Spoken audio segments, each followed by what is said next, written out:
And now, News 2 Sports Overtime. The cry throughout Clemson Nation, one more. We'll show you how they got there and go in depth coming up. And on the other end of the spectrum, the Gamecocks, not the result they hoped for in Charlotte. What went wrong? All of it here on the OT. Good evening, everyone. I'm Logan Reever. You're watching News 2 Sports Overtime. If you're still up, I commend you. You must be rocking 48 hours of no sleep after the celebration from last night. Clemson with one heck of a performance on literally the biggest stage you can possibly have. Like dimension-wise, it's ridiculous. You could fit a whole country into AT&T Stadium. You already know it's our leadoff. And now, OT's the leadoff. All week, all anyone talks about is anything besides the actual game. Dexter Lawrence and his failed drug test, the ripple effect it would have on the team, and so forth. And then you get on the field and play the game, and it turns out the sky is blue and the Clemson Tigers can still put a beat down on you. Let's show you the knockout fight. Nearly a month and the anticipation was evident in the air. Trevor Lawrence, his first college playoff game. The bright lights, how would he and the Tigers fare? A few minutes in, after punts for both sides, Ian Book tucks it and tries to get a couple yards, but like when you leave your keys at the house, you forgot something. Take a closer look. Clelin Ferrell punches it out before the knee is down. Now we're tied at 3. Lawrence was firing bullseyes like he's in a biker bar. How about the grown man strength by Justin Ross? Don't even think we're close to done with him, though, folks. He was the difference maker in every sense of the word. Huge spot here right before the half, 3rd and 14, and a frozen rope to Ross again. Burns Notre Dame on a seam route. Ross with 137 yards in the first half alone. Right before the half still, 16 seconds now, Lawrence looks for more. Mr. Reliable Hunter Renfrow gets the equivalent of a basketball and one. Roughing the passer, and it's a blatant one at that on the Irish. That gave them 15 more yards to set up a play that kids will be imitating in backyards for eternity. T. Higgins, the concentration off the tip, he's as locked in as a baby in a car seat.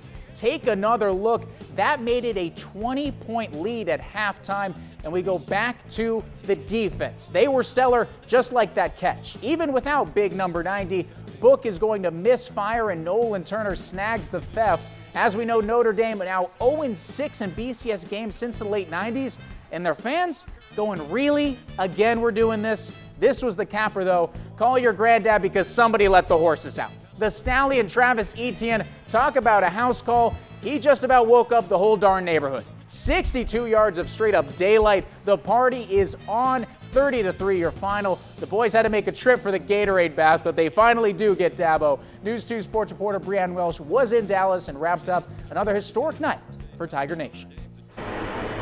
Coming into the game tonight, Clemson was a double-digit favorite. That was correct. A huge win over Notre Dame here in the Cotton Bowl, 30-3. A slow start for the Tigers in the first quarter, but then the second it started to pick up, and they didn't look back.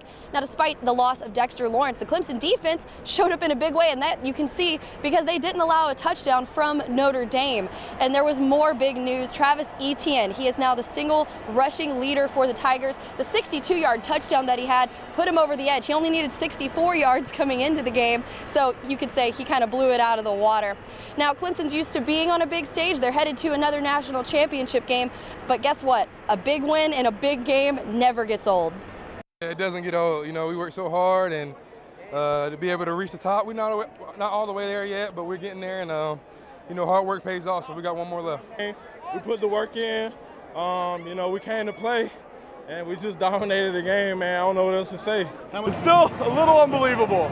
I mean, it's just incredible that we're able to do this, and just hopefully we just keep this going and keep this season going well. I mean, it means a lot to me. It just shows how much of a family we are, and we came together. Just because all the outside stuff that was going on, we still came together and played our best game. Like I said earlier, Clemson is headed to their 3rd national championship game in 4 years, but they are going to enjoy this big win over Notre Dame first. Lots of smiles all around, but then they're going to get to work. At AT&T Stadium, Brianne Welch, News 2 Sports. As for that Dexter Lawrence suspension, while he physically was not out on the field, his presence was felt. He served as a coach in some capacity, according to his teammates. But when it comes to fuel for game time, it was clear who was on the minds of the big defensive front. This to have him not out there, man, I felt that. But at the end of the day, Dex told us, man, we had a job to do. Can't be focused on that, but we had to go out there and play for him, regardless of the fact. Just like we do when he on the field, we play for each other. And I was so happy we got to go out there and kick their tail for him. Oh, we rallied around it a lot. You know, Dex has been a big part of this team and a big part of the D-line. And just a great personality, a great person to go to work with every day.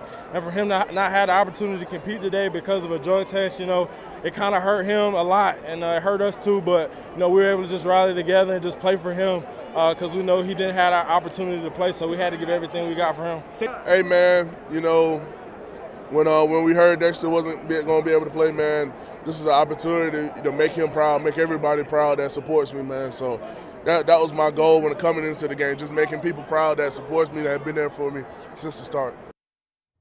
Ooh, do we have a matchup for you? They say sequels are usually duds. Well, we're about to profit like a moralless Hollywood producer then. Round 4, Clemson and Alabama. The Tide had to get through Oklahoma beforehand, and oh, they did that all right. Tua Tagovailoa, we know the ankle wasn't 100%, but he's better than some dudes at 10 the way he can sling it. Okay, this one is like the study guide before the test. He lets Josh Jacobs do all the work, and by work, I mean send people into different dimensions. Truck stick in effect, 28-0, and we're thinking, why do we even play these games? But the Sooners would make a game of it. Heisman winner Kyler Murray wasn't spectacular all day, but he had his moments. 49-yard bomb to Charleston Rambo. Let's get that guy here. But back to the whole study guide test metaphor thing. This was the SATs. Look at the dart off the back foot to Jerry Jeudy, and that was all she wrote. 45-34, your final. And here we are again, Alabama and Clemson, truly now a rivalry in every sense of the word. Look, people get sick of the same two teams usually when they give you classic games like these. How can you complain, though? Let's show you their past. And let's take you back to the historic matchups. First in 2016, Deshaun Watson, his first crack at him in a valiant effort, but Bama made more electric plays in this one. McCarron to Howard and heartbreak for the Tigers. But you already know game number 2, after being down 10 in the fourth quarter, the final seconds. It's where Hunter Renfrow was cemented into Tiger history. The out route heard round the world, his score. And the Tigers, they get their second national title ever. But the phrase on Bama's minds when they played last year in round 3, sweet revenge. And boy, oh boy, did they do that. They had a field day with Kelly Bryant as the Tigers only put up 6 in the game. That one being a national semifinal, but this leads us into a round 4. Can't wait. Well, on the other end of the spectrum, the Gamecocks. Yesterday did not go according to plan. What was supposed to be a statement leading into 2019 turned into a whole lot of questions in Columbia for the next 8 months. Muschamp leading out the troops, and if you can't tell by the music, yeah, it was a fluky one. This really set the tone for the entire day and what it would become. Third down and looks to be easily picked up, but that's why you wash your hands after dinner, kids. Butterfingers and can't hold on. Cavaliers would capitalize on all the chances. Down by the goal line, Bryce Perkins, and eventually wide open Olamide Zaccheaus, like one of those Key and Peele names, steals 7-0. Jordan Ellis right through the teeth of the Gamecocks, 14-0. SC wondering what hit him, but trying to recover from the poor start, Bentley hits KC Crosby, the lumbering tight end, out across midfield. Any points could swing that momentum immediately. This was no seesaw though, folks. This was a full-on sumo sitting on the other end of it. This takedown ends the half. The offense shut out. Second half now, though. Perkins looking just as good. And there's our friend with all the vowels again. Zaccheaus is in 21-0. And not scoring points is one thing, but turnovers will really do you in. It's going to be an easy read and pick by Juan Thornhill. He's actually going to end up bringing this all the way back into South Carolina territory after a couple of missed tackles. But then you would get Perkins one more time on the offensive side for Virginia, just pouring it on, staying in the pocket and firing off the back foot. A pretty nice play.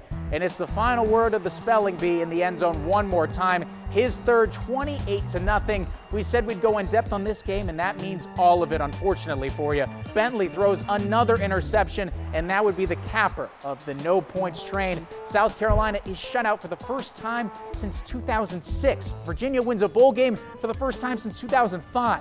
The boys talk about their disappointing finish to 2018. Disappointed with the performance. I appreciate our fan base. We sold our allotment of tickets and we didn't put on a good show, and that's on me, and I apologize to them. Are we better from day one? It's night and day. It's 100% better, and the future's extremely bright, and this is a disappointing day. Some people drop their head. You can't have that in football. You got to stay consistent in the way that you perform. When things happen, you got to make sure that you have your head on right, and you got to go respond. We ain't respond a lot today, and the score was what it was. Just got to be better. Just got to go back and work and remember this feeling and how it felt. And that was kind of Coach Muschamp's message. Just remember how this feeling feels and what we got to do to change that. And this is just a learning lesson. You just take this feeling that you have after a game like this and you invest it and you put in the work so it doesn't happen again. 2-point conversion attempt for Carolina. Newton looking, loads of time. He throws incomplete. Lineup and first down for Cam Newton, and it's intercepted. The Cleveland Browns defeat the Carolina Panthers. 4th and 5 to stay alive. Incomplete off the hands of Ian Thomas. 13, and Heineke's going to be, now Heineke is shaken up, holding onto his left elbow. And the Seahawks win it here in Carolina. What a victory. Sorry to do that to you. The 7-game losing streak, you saw some of the lowlights over the past 2 months from the Panthers. And although the second half of the season was beyond disappointing, the summer is going to be a little bit more merry after today. In New Orleans, a lot of starters sitting, including Drew Brees, so Teddy Bridgewater is in. He had that gruesome leg injury a couple of years ago, so good to see him back. But prepare for your eyes for the Kyle Allen show. First, we get the QB sneak. And after he gets in on this one, we get a little bit of the play action. It's just Kyle Allen's world, and we're living in it. Ian Thomas is going to be the guy with the sticky gloves on the back end of this one. And then at this point, it's like all bets are off. Just let it loose, Kyle. He goes deep ball to Curtis Samuel. How about the first career start for the former Houston Cougar? Ooh, and Deebo Samuel getting a little bit personal with the Saints' patented Champa-style celebration. In New Orleans, too. That's a bold strategy. Allen would get hurt in this game before the finish, but the Panthers take home a 33-14 W. CFC in Wilmington yesterday, Joe Brantley, first game since the game winner against Coastal. He's still got it. This guy was a problem, though, for the Cougs to handle. Devontae Kaycock, a grown man with ill manners. Vicious throwdown off the oop. He'll be prevalent throughout the highlight. He would be the game's leading scorer if it wasn't for Mr. 407, Orlando's own Grant Riller, giving some chirping to the fans all day. Back to Brantley. I would say you could put a straitjacket on him to try to contain him, but he would probably just burst out of that thing with that upper body. And one. Back to Kaycock, also a card-carrying member of the Massive Man Club. His own version of the three-point play. Cougs up 5 now. Riller looks like he maybe gets away with a travel, but Brevin Galloway says ball don't lie. Drills it from Raleigh, and CFC improves to 12-2, 73-66 winners. When you win 7 in a row, you have all the right to get down how you want. Bulldogs loving life before they take on Longwood. Whole lot of offense in this one. Zayn Najdawi showing you the flow. Then it's Kaylon Harris, hard to the cup, the hoop, and the harm. And if you didn't know, what's a sign of a great inbounds play? Anyone? It's okay, I guess I'll just answer myself. You only need one pass. Najdawi taking flight. The Bulldogs can beat you in a number of ways, but their favorite is by trade. They hit 13 threes, but they only shot 28% from distance, so let's just say they were trigger happy, but just all out of bullets. Lou Stallworth pressing, gets the steal and 2. Wasn't a whole lot of defense going on in this one. Bulldogs gave up 60 in the second half. Matt Frierson, Matty Ice, 17 points, doing what he does. After the transition hoop, we go back to Matt. I'll tell you what, there is nothing prettier than coming off the screen and firing just like that. Hits bottom. Stallworth, he was boogieing earlier, and now he's just slashing. The premier to-the-rack player on this squad, he led them with 23 points. And although we show all this good, Longwood put up 110. And usually, you don't win those games in college hoops. This one was no different. 7-game winning streak snapped. They end 2018 at 9-3. CSU was at full strength for the first time this year, and they showed it, blowing the doors off Piedmont today, 111-65. The most notable return, the man they call Flem. Flanders Fleming Jr., who was all Big South freshman team last year. He put in 17 points, 3 steals, all in just 18 minutes. That's efficiency, folks. Obviously, it's amazing to have this guy back. You don't realize what he brings until you don't play with him.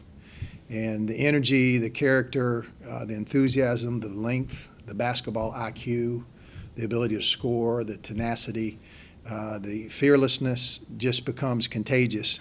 And it really picked up about 2 or 3 days ago. His first day of practice was like Christmas. So I just was being patient, ready to go. And when I came in, I just felt like I was home again. I just felt like everything was released. Basketball is my safe haven. When I get inside the rectangle, that's how I do. Don't get it confused, he's a jokester. Stingrays in their first game back from Christmas. They came into the break hot, winners of 8 of their last 11. Vinny Muto, the Italian wonder, with his first goal as a Stingray. And after this, we're throwing fists. Tim Harrison hits him with a right, and then another, and then we go whoop straight to the ice after they fall down. He gets up, and it's time to give you the old school pep talk. So much testosterone, they should try to bottle that up and sell it to GNC. But the Admirals would come back from 3-1 to tie it, and then do this in the final minute. Breakaway one-on-one, Kelly Comey. SC falls 4-3. Also, defenseman John McLeod has been recalled to the Hershey Bears, and Kevin McKernan was signed to a professional tryout agreement with the Bears as well. Coming up, you will see the danger of allowing me to do the show alone. Brianne can't keep me from airing this. You don't want to miss it. Coming up. This week's Boom Roasted goes out to my good friend and co-anchor, Brianne. She had a tremendous week of coverage in Arlington for the Cotton Bowl, as you saw earlier in the show. But she did have her moments. This week's Boom Roasted, roll the tape. I'm Brian Welch from North Georgia. They're coming for us. Not the make-out interviews, and I stuttered over the end. That sounded dumb. Hello. And I can't make a sentence. Son of a gun. Just get it out. For what? Ice, ice. Wish I had no hair. Goodness gracious alive. Now, I understand that I'm most likely going to get torched in the near future, but you already know she has more than enough material to work with when it comes to me. Carolina Connection, Deshaun Watson's day, coming up after the break. And now, the OT's Carolina Connection. Did you like the football? I figured you would. Just something to hold. While Clemson prepares for the rematch with Bama, let's show you how the last game went when it comes to the guy that beat them. Deshaun Watson, leading rusher for the Texans today, 66 yards, and this score, he threw for 234 yards as well, and the Texans win 20-3. They book the 3 seed in the AFC. All right, if you like treating people well and having friends, maybe don't take tips from these guys. Plays that will make you say, oh my, coming up. Our gem of the week requires you hiding the kids. Why would they be up? I don't really know, but you can't let them see Georges Lefave. They could hear that one from France. He wasn't the only one ruining reputations, though. Tyreek Hill, get on up there. What's the process of changing your name also these days? Is it simple? I feel like really anybody can do it. Well, you're definitely not so little, so maybe just switch that one up. Tell you, a whole lot of great high school hoops when it comes to this week. You had the Round Ball Classic and the Risher Classic as well. 2 great tournaments and a bunch of talent. Josiah James showed out. And even when you lose those games, well, the benefit is you're getting that exposure when it goes to moving forward.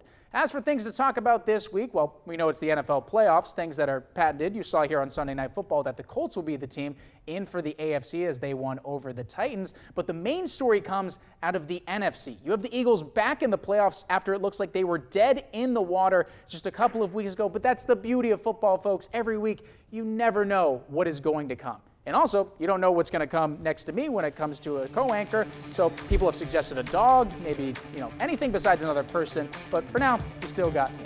Thanks so much for watching News 2 Sports Overtime. I'm Logan Reever. Thank you so much for watching and have a great week.